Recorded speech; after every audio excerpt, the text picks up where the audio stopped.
too long ago, you heard that 2 Franciscan Capuchins were assaulted here in the Jasikan Diocese, and I find myself in the very specific location where the incident happened. On my right here, they had their pickup parked here, and to my left is the fueling station where they had the said drip machine parked for fueling, so they could go use for construction works in a place called Cheso behind me. Breaking news. Enkwanta South constituency. Oma be form machines ni bi ko. Enti a kire omo. Machines ni ni MP4 oma be ta machine e ko. Enti machines ni ni ya chi machine no. That man no ya return no back to assemble. When the man for take you over no. When the man for take you over no. They say machines are government there. I feel the moment before machines in somebody call. What do you mean? Huh? Why are you sending the machine for? It's machine for you. It's machine for you. It's machine for you. It's a machine for you. It's machine for government. Why are you taking it? Why are you taking it? Why are you taking it? Who asked you to come and take out the premises? Who asked you to take it? As we speak, one of the victims, Father Jacob Henry, is out of the country for treatment because he had one of his eardrums broken as a result of the attack on them. The other, we are told, is still in the diocese working. It's been several weeks after the incident. From here, I'll be going to the residence of the Bishop of the Jasikan Diocese, Most Reverend Gabriel Ababio Mante, to find out what exactly is the update on that event. Right, my Lord, the last time I saw a communique or a statement from your office about how some priests were manhandled by some people. Yes, that thing is still pending. I went to the priest. From there, I came to see the commander in Nkwanta. My Lord, for purpose of context, let's tell us exactly what happened before. What happened, I was told, was that they had, these are the Capuchins. They wanted to... My Lord, you can sit for a while. while. No, understand. They wanted to build a place which they will use for many purposes. Right. And they had acquired the land. And even I was working behind the scene to help them acquire that land. So now they have some funds to start work there, but they needed a bulldozer. Right. So they went to the Nkwanta. No, they are in the Nkwanta North, but the land is in Nkwanta South. So they wanted to the Nkwanta South municipality to see whether they could have their equipment. I might say, as at that time, this drip, what they are calling drip, the equipment had been brought. Right. So they went there to ask. In fact, they had already asked, but they went there to cross-check whether they could have the equipment. Not because they heard about the drip coming in. But they had been asking for this before that time. Then, when they went there, I'm told they met an official who said, it couldn't serve any, they shouldn't have any problem.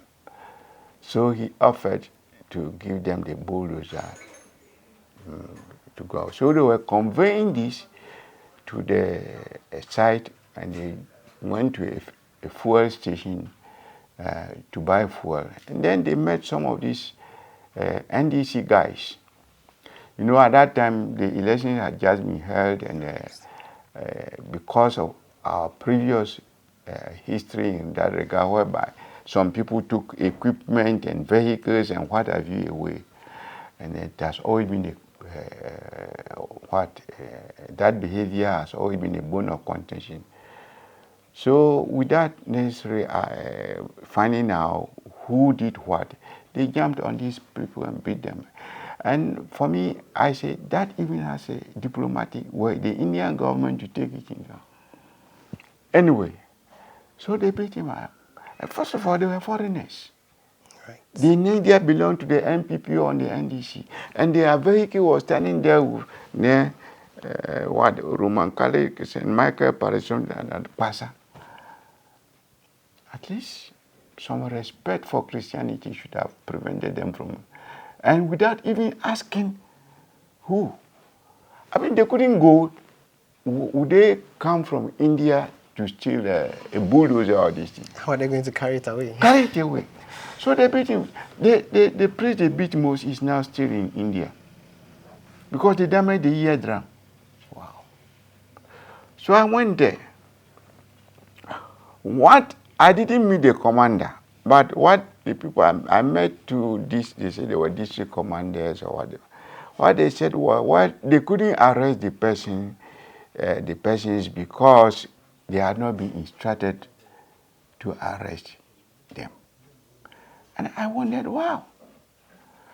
So I came back, and then before Christmas or so, I went to Accra. Of course, after some investigations, I wanted to see the IGP, but I was advised that all the people I was contacting called into doubt whether anything would happen, even if I went to the IGP. Right. They had doubts. The then IGP. Okay. So what I did was, I came back, talked with my people now, my advisors, and said, well, I'll write an open letter. So I put an open letter out. I think Father Donnell was brought in to help coordinate the distribution. The distribution. Okay. So that is what happened. So I've not given up because I've mentioned it twice to the Vicar General that there's a need to follow up. And then see, particularly maybe this week, I'm going to ask him whether we could find a way, since the guards have changed, and I mean now we have a new IGP. Right. What could be done about it is, I have some kind of feeling that it might work better this time because, when Dampare was there, he centralized, for instance, communications. Okay. So how could someone even call the nearest place, maybe Kofodua? How could you be in Accra and be given on the spot information about something which is happening in Kofodua? Then there was about Boga and this thing. So I knew that was happening because before he came in, there were all these regional PROs. He has restored that. And then some of the few measures have been reported him taking.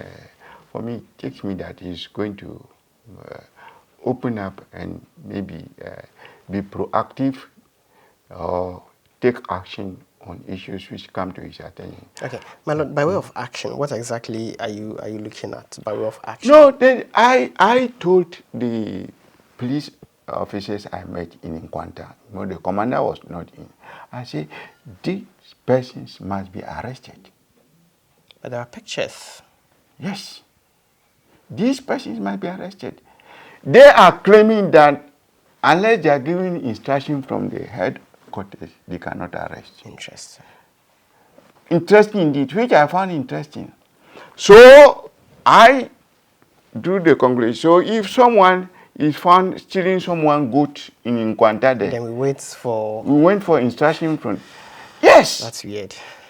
You see, so a lot of senseless things have been going on. Know that we have all these challenges with regard to discipline and everything. And personally, I don't fear anyone. No, as a young priest, even in 1978, when some soldiers were brutalizing people in one of the outstations of the then whole parish, I challenged them. They were sent there by the Supreme Military Council to ensure that Cocoa, to assist the border guards, to ensure that Cocoa was not. And they were brutalizing the people. So I was there, and then they brutalized one of the members of my church, who was then going through the process for initiation into the Knights of St. John. I went to their yard where they were. And then this one sergeant or staff sergeant also came out, and he came out with a gun, and I told him, look, gentlemen, we bought this gun for you. You cannot use it against me. What I realized was that in the meantime, the people were very angry, but they didn't know what to do. So should anything happen, it would have degenerated into violence. Okay. So I walked away, and I came and I went to the then adjutant at the Volta barracks and reported. Of course, within a week or so, all those who were there were packed away and new one replaced. Right. The lieutenant who was an old student of Aquinas College, who was leading the team, I went to the bungalow he was occupying, and he didn't want to see me. I said, okay. He is the classmate of Monsignor Bobby Benson. Yes. So,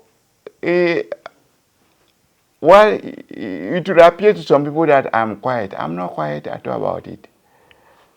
Because I was just trying to see what would be the next step. I'm very, very, very disappointed in the way the police handled the whole issue. But, well, those who are at a lower level, I won't blame them. See, that I wouldn't just leave the matter so that the world may know that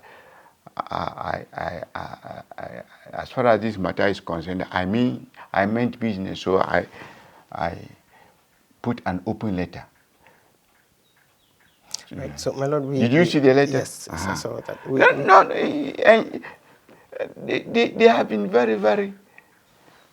So, I don't want to use that word, but if he really meant to do something about it, an open letter to the IGP, and then was it not on our letterhead? Yes. And if you take my letterhead, every detail of contact with me is there. Nothing. Perhaps he didn't see it. Look, it is not everything that I see as a bishop. You understand? It is those with whom I'm working, of course, it depends on the seriousness of it, who would inform me. And every head also. You would ask, why would the nations have all sorts of intelligence networks? Like in Ghana, they say now NIB or whatever. Why would they have the military intelligence? It is because they say the head of state or the president or prime minister, he has only 2 ears and only 2 eyes. But at the same time, his eyes are many because you may not even know who is who. That is why it is difficult to live in a police state, because you are not careful, you go and say something before long. So, yes. Okay. So he's out of office. Let him go in peace. For me, putting this thing, it went into the media, and also, is he telling me, or was he telling me at the time that nobody called his attention to it? You understand? Yes. My Lord, now he's out of office. Now there's a new IGP. Yes. You have the platform. What will be your message to the new IGP regarding No. issue? Let me respect him. He has just come in. I don't think I've been there even for 1 month. No. That is why I'm telling you, this week or next week, we are meeting.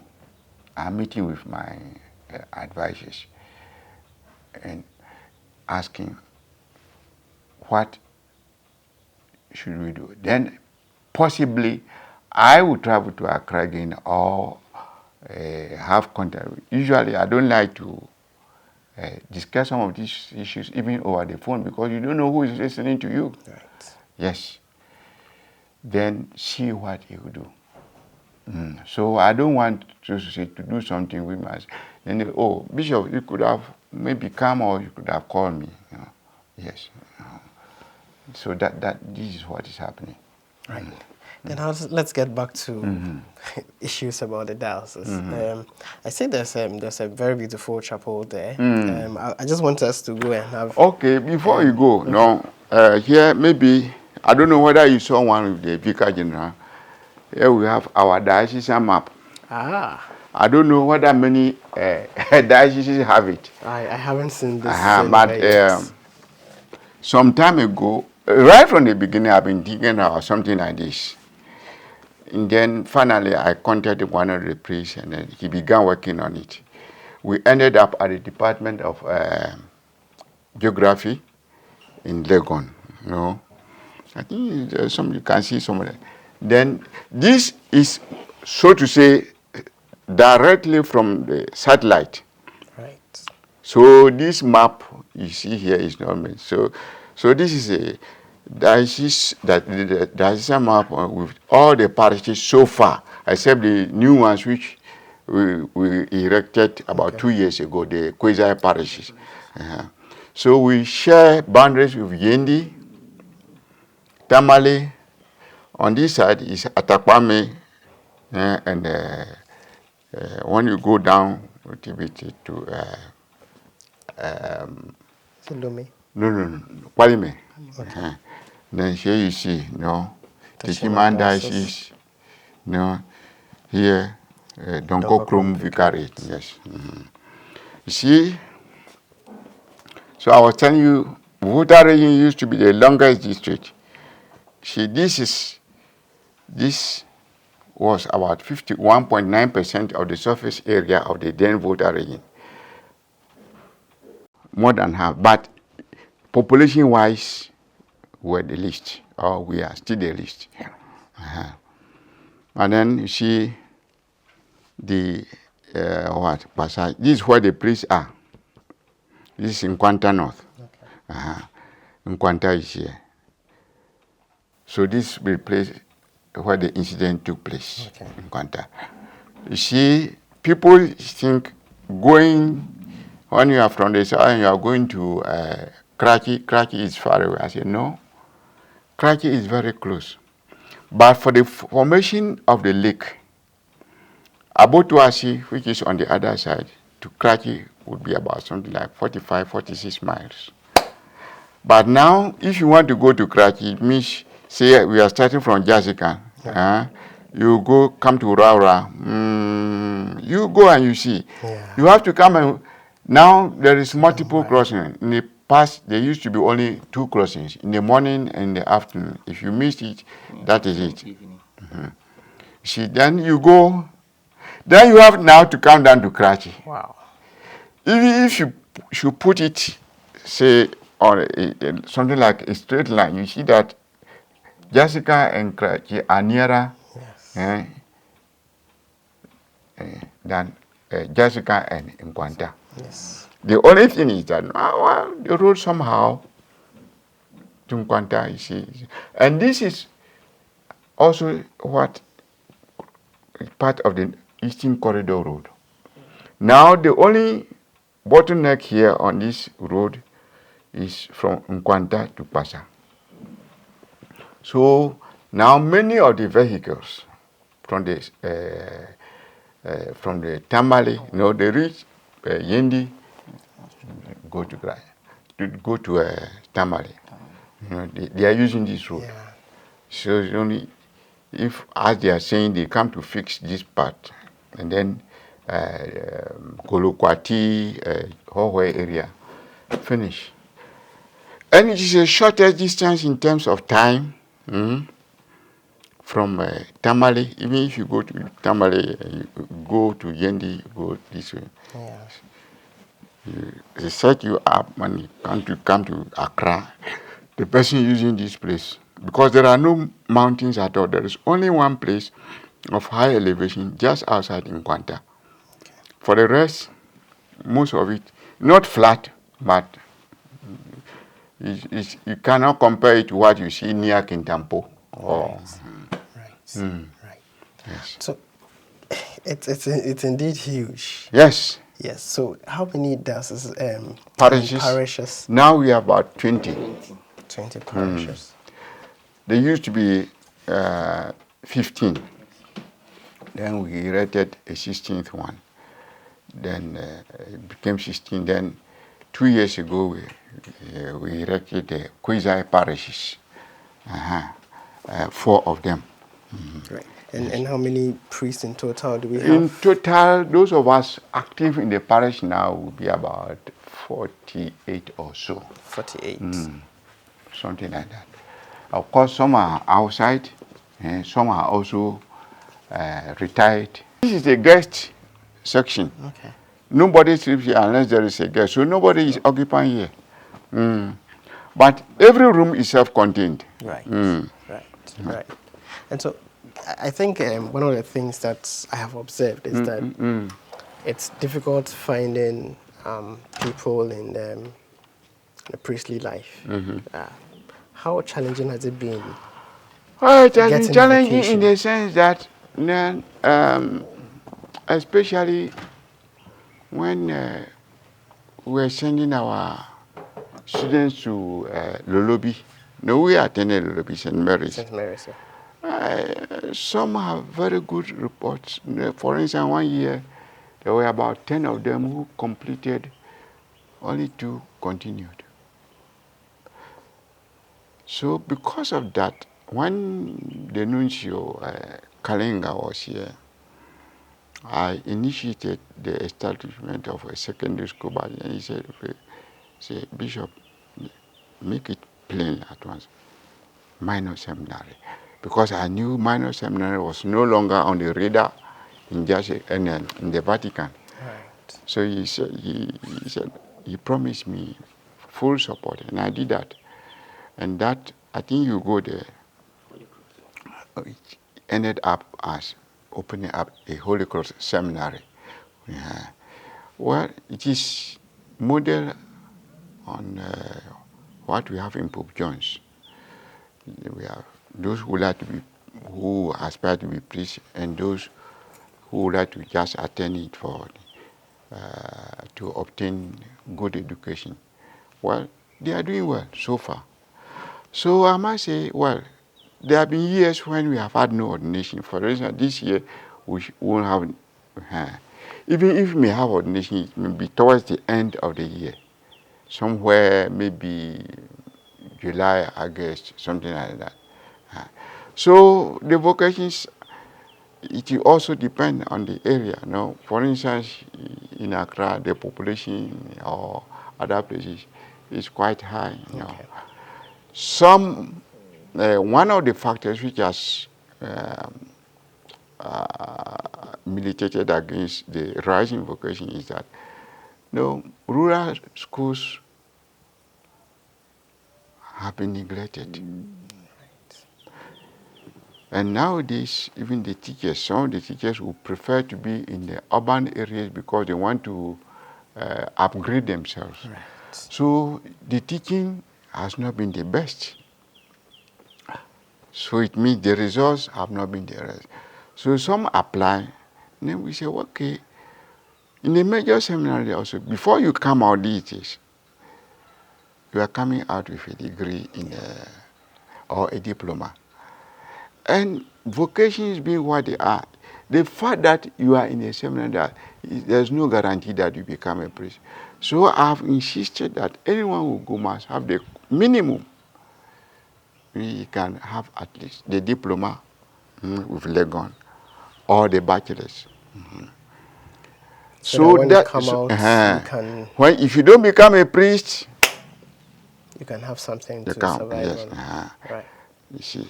So that is, so when we ask, go and improve your grades, some are not able to make it. It's a major factor. So now that we have begun the The Holy Cross, we are hoping that as we progress, Well, Lord, conversations like this actually open up issues on permanent deacons and all that. Do you think that this will be, even if not the entire solution, would help in a way? surely. I have not taken any initiative on that. But I think the life of the church has reached a point in Ghana when we must have permanent deacons also. But then, as always, the people must be sensitized to understand what being a permanent deacon means. Well, within church, strictly speaking, and then outside, because this is the permanent deacons are, so to say, the married people also. Right.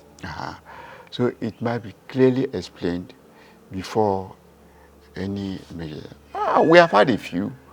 Well, I think we can just take We have had a few, but then what we had in the then Ketahu was came about as a result of some conflict in one of the then parishes. This is a parish, Mando parish. He was an Anglican priest also who wanted to come to Catholicism. And then the bishop discussed the whole thing with him and with his advisors, and he said, okay, we couldn't accept you as a priest, but if you could be a permanent deacon. And he died. He died a couple of years ago.